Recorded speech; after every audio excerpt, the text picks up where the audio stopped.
A quiet harbor in rural England, July 1944.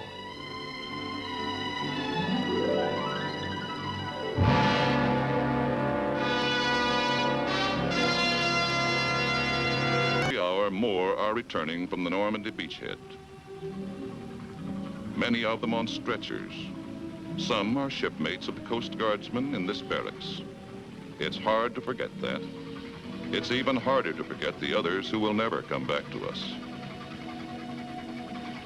It seems almost like yesterday. If only you could have seen this harbor then, the ugly, flat-bottomed LCIs. The smaller craft always on the go. The snub-nosed LCVPs that would spearhead the coming invasion. The fast Coast Guard rescue cutters that later were to save so many lives. Hundreds of ships and landing craft, each with its specific job. You remember young Bill Jackson, who sang in your boys' choir? He was serving aboard the rescue cutter Flying Angel. For months, Bill and the others were put through invasion maneuvers. They called them dry runs, and other terms not in our vocabulary. By now, the GIs were resigned to these seagoing excursions and convinced they had joined the Marines. Our men began to feel they were running a water taxi service. They kept hoping each dry run might turn out to be more than just another rehearsal.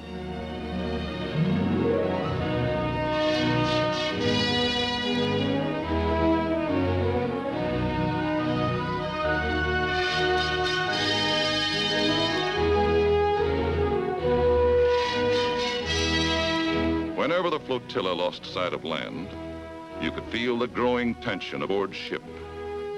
But always the objective turned out to be another section of the English coast. Our boys would go through the same never-changing procedure. Get the infantry aboard the landing craft, and then head in fast for the beaches.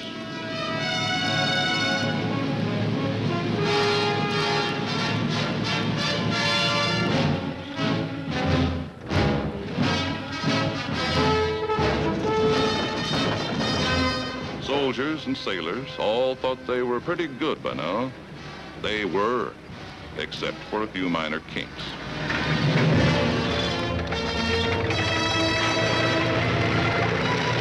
And so it went, until they had established another beachhead in England. But it was the aftermath of every maneuver that really got our Coast Guardsmen down. Maintenance to them was just more monotonous routine. Get everything shipshape so it could be all fouled up in the next dry run. Sometimes, if the lads were lucky, liberty ashore met a date. They were lonely for the long-remembered friendships of home. It helped, even for a little while, to get away from the ships and the maneuvers and the war they felt they weren't fighting.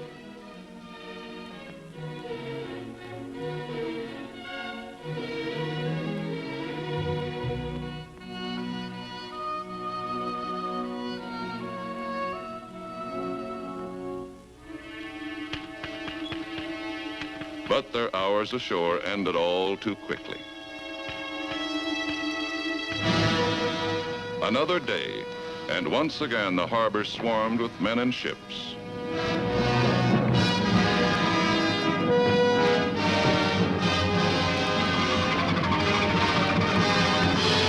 Once again, everything was being made ready for the order to up anchor.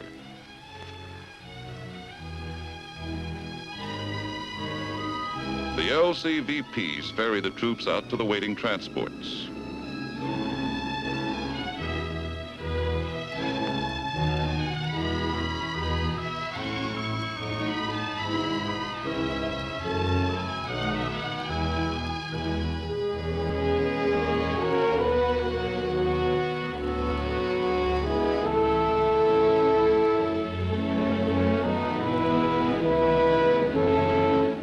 LCIs took on more infantry, engineers, and medical corpsmen.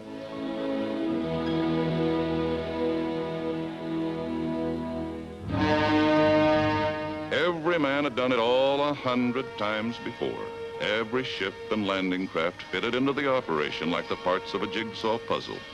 A puzzle that always worked out in the same meaningless pattern. And then it happened. Attention, men, attention! From General Eisenhower to all soldiers, sailors, and airmen of the Allied Expeditionary Force, you are about to embark upon the great crusade toward which we have striven these many months. The eyes of the world are upon you. The hopes and prayers of liberty-loving people everywhere march with you. Good luck. That changed everything. Now the boys knew this wasn't just another war game. This time they would be playing for keeps.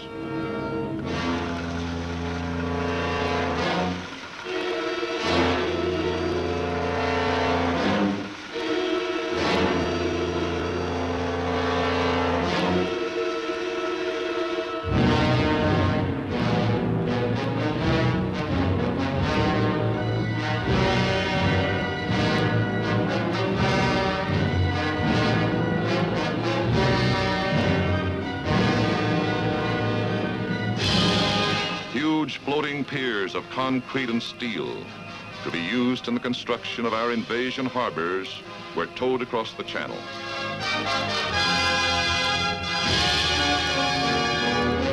When we headed out this time, many of us wondered when we'd see the cliffs of England again.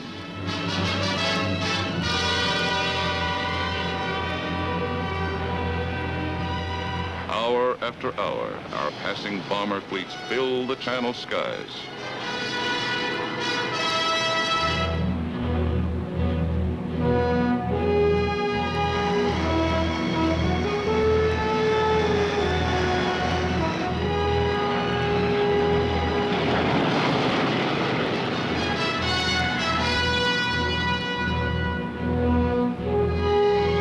The men were quiet now, each alone with his thoughts and fears.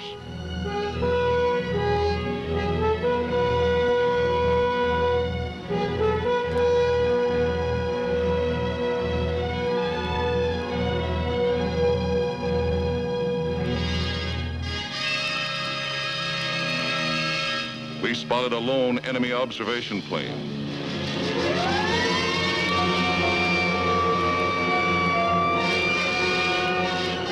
Our anti-aircraft guns went into action.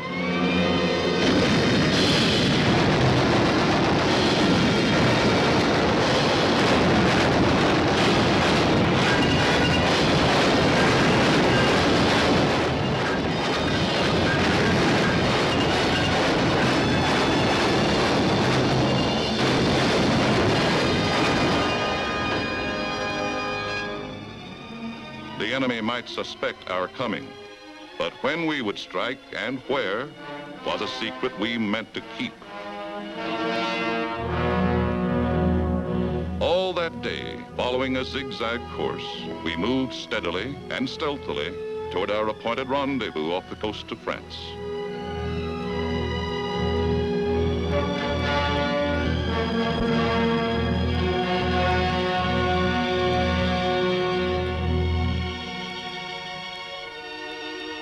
With the coming of sunset, all chaplains held services on deck. We were in God's hands now, and every man, no matter what his faith, sought strength and solace in prayer.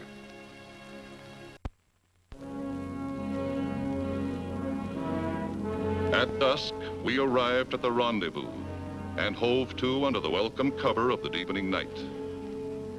Now began the most trying ordeal of all, waiting through the long, nerve-straining silence for each hour.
swept the enemy beaches with brooms of fire.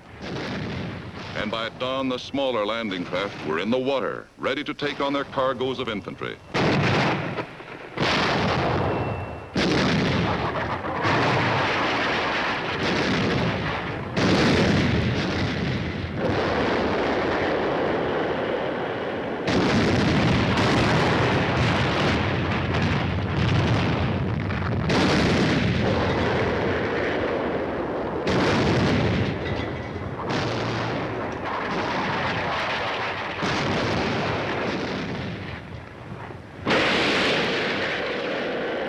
While the big guns fought it out with hidden Nazi shore batteries, our first wave moved in. From the skies, hundreds of planes provided air cover for the seaborne invasion below.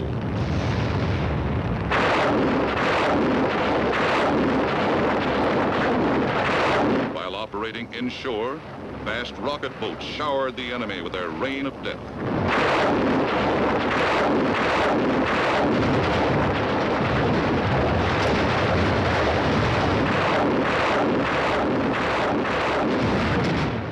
LCVPs moved in close to the obstacle barricade and dropped their ranks.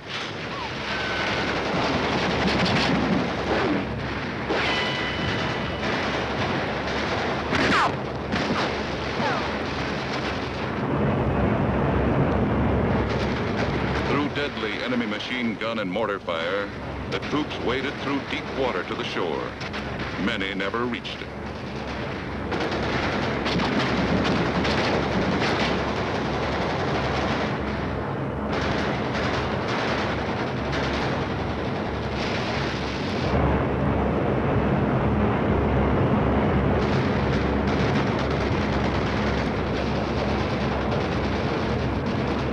Now the larger LCIs came shouldering in with more infantry to reinforce our hard-won foothold.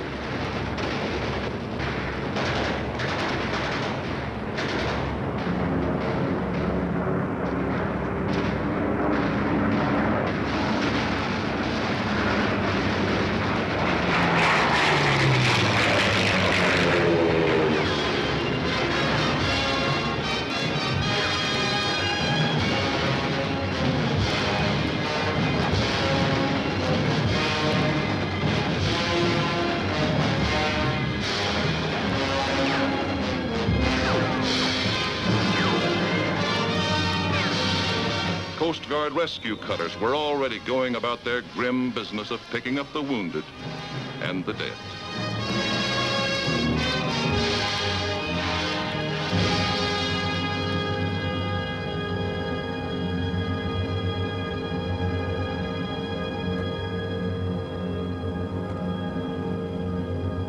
And vast quantities of supplies and equipment were shuttled in from the sea. We landed more medical field units. The severely wounded were carried to the relative safety of outlying hospital ships and transports.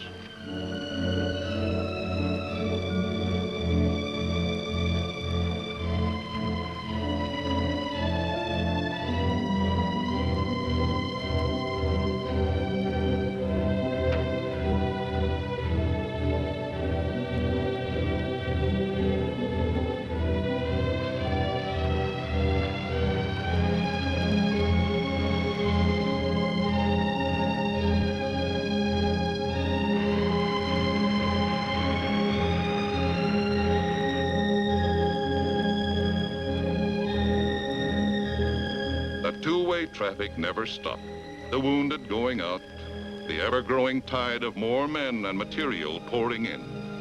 When the enemy had been pushed back from the beaches, the mammoth LSTs came lumbering ashore with their tons of heavy equipment.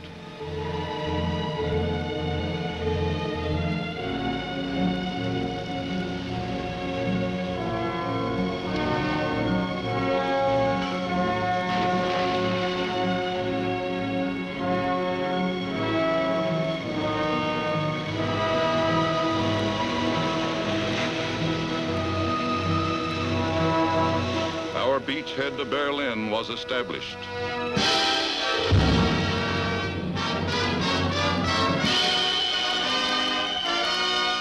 The invasion invasion surged farther inland, gaining power as it went. Now the troops were on their own.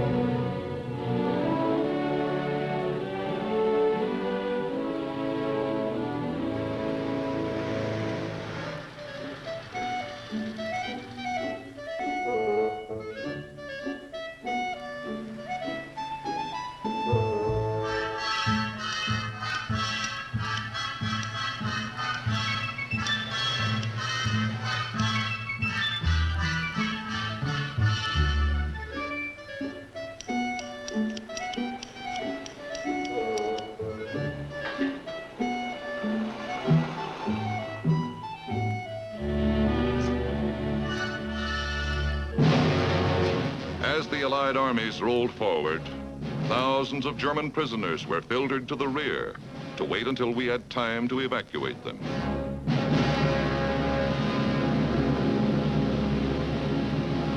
Scores of our older merchant vessels had been scuttled to form protective breakwaters against the treacherous seas.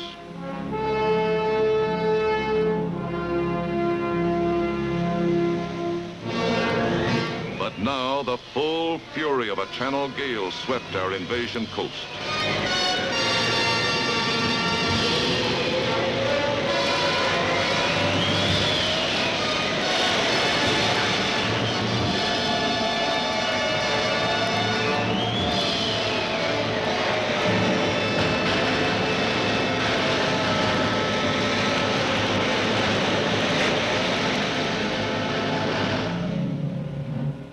The sea had taken its toll, adding to the high price we had already paid in men and ships.